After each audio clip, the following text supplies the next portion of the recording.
Nagtakbuhan ang mga manonood sa isang fireworks display sa Misamis Occidental. Imbis kasi na sa ere, dumiretso sa mga manonood ang pumalyang fireworks. Saksi, si Cyril Chavez ng GMA Regional TV.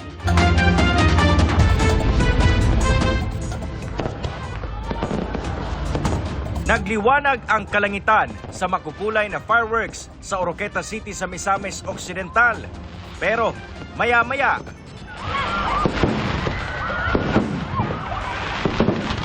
nagpulasan ang mga manunood, imbes kasi na pataas. Dumiretso sa mga manunood ang fireworks. Nangyari yan sa gitna ng Grand Fireworks Display noong Sabado. Agad namang rumisponde ang mga bumbero.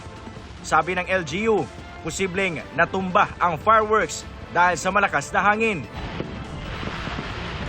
So, mautong pagkatumba dito diretso sa mga tao nga nagkaduol. Pero nevertheless, pasalamat sa Ginoo nga way mahitabo nga dautan ni ana. Mao nang ang ato ang Bureau of Fire and ang mga participants sa fireworks display na to naghimo dahil corrective measures sa next, which is tomorrow.